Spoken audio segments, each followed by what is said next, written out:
The following program may contain subject matter and language suitable for mature audiences. Viewer discretion is advised.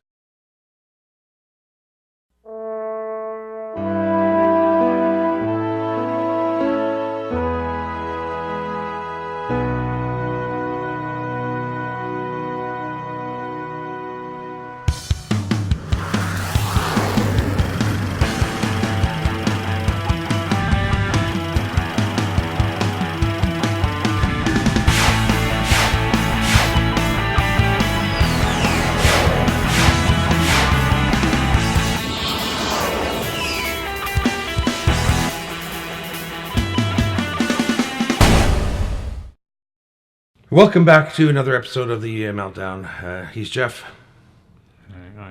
Oh, he's Norm. So stressful. I know. It's stressful. This whole thing is stressful, and that darn good thing we're talking about stress today because we are stressed out to the max. And I promised last week I was going to share with you what good stress was called because there is such a thing as good stress, right? There's bad stress that's not good for you, but there's good stress. For example, like when you meet someone new and you start to develop feelings, that's a stressful thing. When you buy a new home and you move, that's a stressful thing. But they're considered good stresses. Mm-hmm. From the word euphoria comes the word eustress. Oh, yeah, that makes sense. Eustress is good stress. Right. Distress right. is bad stress. Right. So you learn something every day, folks. Why did I know that? Because I am a vault of useless information. So stress is basically the infinitive. Exactly. If you're feeling bad stress, you're actually in distress. Yes. And if you're feeling good stress, you're in eustress. Euphoric stress. And it is with great euphoric stress that I introduce our first segment through Jeff. Oh. Now it's time for Meltdown Fun Facts. So today we're bringing you 15 interesting stress facts. Okay, you might know some of these, you might not know some of these. Okay, number one, stress has been called the silent killer and can lead to heart disease, high blood pressure, chest pain, and an irregular heartbeat. Okay? While it is a myth that stress can turn hair gray, stress can cause hair loss. In fact, telogen effluvium, hair loss, can begin up to 3 months after a stressful event. Did you know that? Yeah. You did, eh? Well, sort of. I mean, I've actually once lost a little tiny bit of hair, which may seem hard to believe. I've always had hair like this, but and I was told it was due to stress, and then it never happened again, I don't think. Maybe one other time, but that's it. Yeah, it's a real thing. Yeah. Here's another fact. In 2009, the top most stressful jobs were a surgeon, commercial airline pilot, photojournalist, advertising account executive, and real estate agent. The least stressful jobs were actuary, dietitian, astronomer, systems analyst, and software engineer. Kind of makes sense, huh? Yeah. And I imagine photojournalism is even more stressful today than it ever was with the crazy things happening in the world. Yes, exactly. Here's another fact. The top 3 stressful cities in America are Chicago, Illinois, Los Angeles, California, and New York. Nice. And these are humongous cities, right? Yeah. Humongous cities. I think it's just the everyday stuff. Well, I mean, not just, but the horns honking and... Oh, yeah, the amount of people. That's the hugeness of it, right? It's busy and huge and big and blah, blah, blah. Crazy. Yeah, but so much stress. And you're right, the noise, the cars, the pollution, just the density of the city, I would imagine. Yep. Here's another fact. Stress is linked to the 6 leading causes of death: heart disease, cancer, lung ailments, accidents, liver cirrhosis, and suicide. The stress of caring for a disabled spouse increases the risk of stroke substantially. That's unfortunate. Another fact, chronic stress can impair the developmental growth in children by lowering the production of growth hormones from the pituitary gland. And another fact here, a 2009 CNN poll reveals that the number one reason for stress in most countries is money. Here's another one. The term stress derives from the Latin stringere, to draw tight. Stress. Yep. Here's another one. Stress causes capillaries to close, which restricts bleeding if a flesh wound should occur. I got it. If a flesh wound should occur. I was sitting having my tea, and suddenly a flesh wound occurred. It kind of sounds weird. Yeah, right? that's not usually how it would happen. Here's another fact.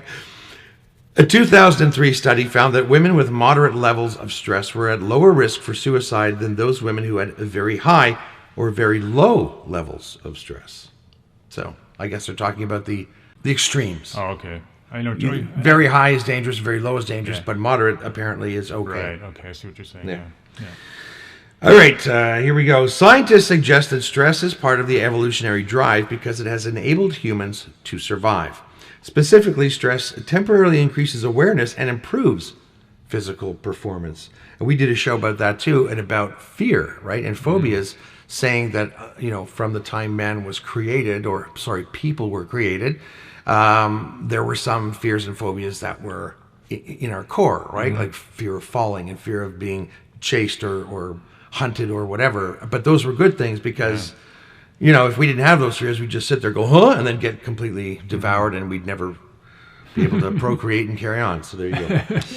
Or carry on and procreate. Yeah, carry on procreating. That was a great movie. I love Sidney James. Here's another one. Stress makes the blood stickier in preparation for an injury. Such a reaction, however, also increases the probability of developing a blood clot. So then they have to use warfarin or other thinners, right? Here's one. Chronic stress increases cytokines, which produce inflammation. Exposure to constant inflammation can damage arteries and other organs.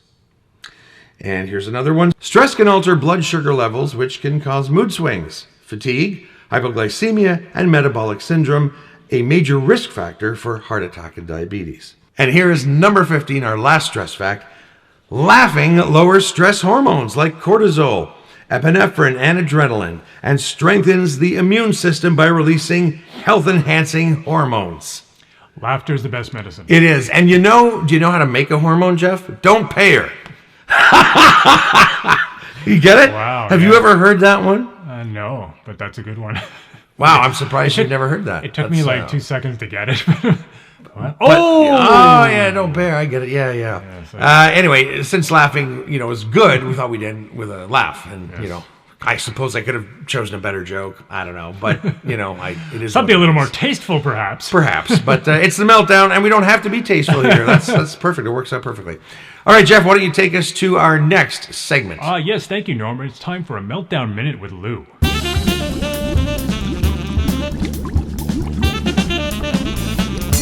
Hey folks, this week we're talking about stress. And stress is actually a pretty serious thing, right? Like people actually die from levels of stress. It's something that we're trying to address as a culture, and I find that fascinating because there are a lot of things that they sell you to try to alleviate stress, right? Like they sell stuff to help you sleep. They sell stress balls. They sell stress bats. I don't know what they do. I'm not a guy who sells stress stuff. My point is, and this you might not know. First of all, let me go back a little bit. This right here is stressful. Me having to be funny on command is stressful. I'm not your monkey! Thank you, Lou. And now it's time for Meltdown Stupidness. All right, so this is from an article called Working with Idiots Can Kill You. Yeah. So the premise behind this is killing you by stressing you out. Okay, that's important to understand. Yeah. I'm sure we've all at some point in our lives worked with someone that could actually have killed us.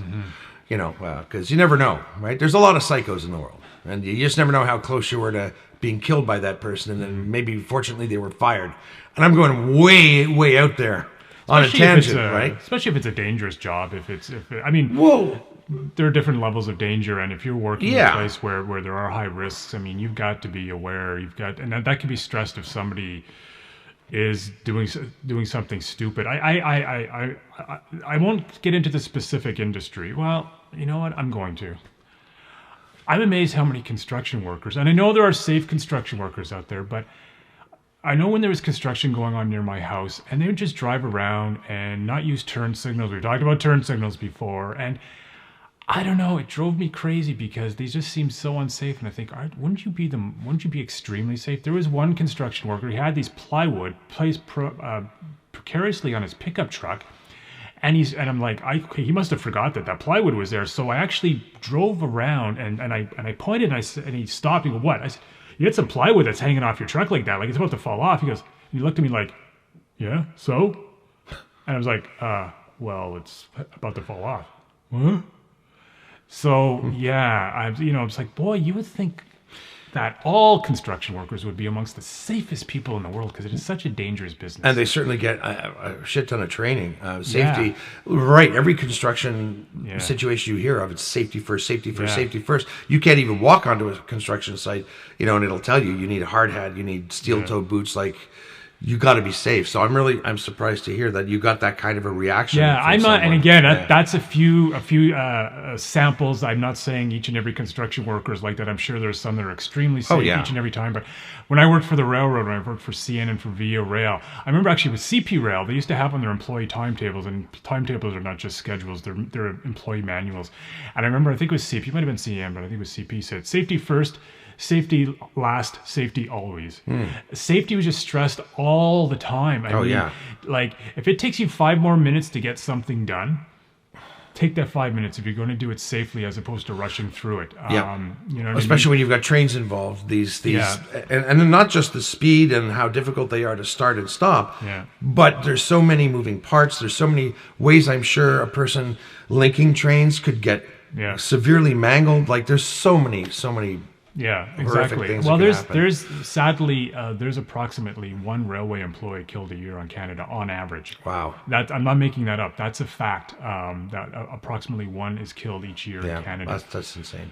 So it's a dangerous job. So stay safe out there, everybody. Yeah. This article doesn't really talk about the dangerous things, but you made a really, really good point that if you're in a really dangerous job or working in precarious situations, someone who's idiotic and doesn't think could endanger your life. But this article focuses more on the inane kind of idiots. So let's just have a read. Idiots in the office are just as hazardous to your health as cigarettes, caffeine, or greasy food, an eye-opening new study reveals. In fact, those dopes can kill you. Stress is one of the top causes of heart attacks, and working with stupid people on a daily basis is one of the deadliest forms of stress, according to researchers at Sweden's Lindbergh University Medical Center. The author of the study, Dr. Dagmar Andersson, says her team studied 500 heart attack patients and were puzzled to find 62% had relatively few of the physical risk factors commonly blamed for heart attacks. Then we questioned them about lifestyle habits. And almost all of these low-risk patients told us they worked with people so stupid they could barely find their way from the parking lot to their office. And their heart attack came less than 12 hours after having a major confrontation with one of these oafs. Sounds like a Three Stooges episode. It does. One woman had to be rushed to the hospital after her assistant shredded important company tax documents instead of copying them. A man told us he collapsed right at his desk because the woman at the next cubicle kept asking him for correction fluid for her computer monitor. You can cut back on smoking or improve your diet, Dr. Anderson says, but most people have very poor coping skills when it comes to stupidity. They feel there's nothing they can do about it, so they just internalize their frustration until they finally explode. Stupid coworkers can also double or triple someone's workload, she explains. Many of our subjects feel sorry for the drooling idiots they work with, so they try to cover for them by fixing their mistakes. One poor woman spent a week rebuilding client records because a clerk put them all in the recycle bin of her computer and then emptied it. She thought it meant the records would be recycled and used again. So, you know what? That is an excellent point. Yeah. You may work with people. I think Jeff and I are fortunate we don't. But you may work with someone who, someone who just doesn't do things or just doesn't bother to learn or just too stupid to learn. And I'm sorry, there are people out there like that. There just are. And you end up having to come behind them and fix this and fix that and fix that. And you may not even realize that your workload is actually increased.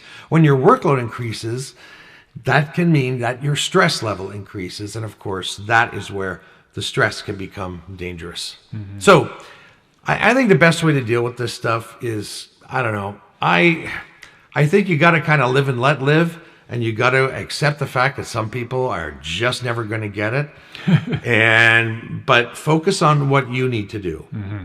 I think as long as you're doing your job, and I know that's not always the case. Sometimes there are things where no, things have to be done a certain way. Mm-hmm. You're working in a nuclear power plant, for example, and Joe just always seems to forget to shut off a relay every 15 minutes as directed. So you kind of have to either say Joe, or if he's in the bathroom, you've got to shut off the relay because something very bad could happen. Yeah, I get that.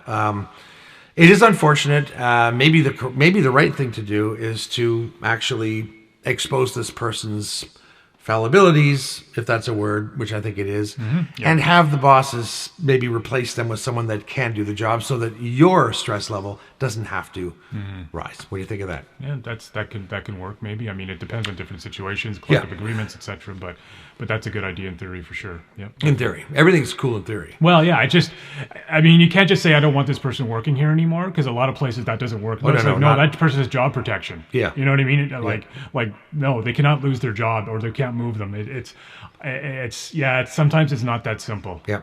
But I think the first step is, though, to make it known that you're having an issue with this. Talk to your supervisor about the issue. That's something you should be doing right away. Exactly. That is definitely good advice. And that's not theoretical. That's definitely something you should be doing, is going to your supervisor. That's right, because you don't need the stress. No, exactly. All right, folks. Well, I hope you enjoyed this episode of The Meltdown. It wasn't as stressful as I thought it was going to be, but, there you go. Next week, we are going to have some fun, because we're going to be looking at some cool hobbies as well as some strange hobbies, or maybe even stupid hobbies. But we're going to be looking at hobbies. And, I'm sure we'll get into our hobbies, because I'm sure we all have some. I'm sure you do. Yes. And I know I do. So let's wait, because if we start talking about it now, we'll be on air for like another hour. So until next week, I'm Norm. I'm Jeff. And we're saying thank you for joining us in The Meltdown. Bye-bye.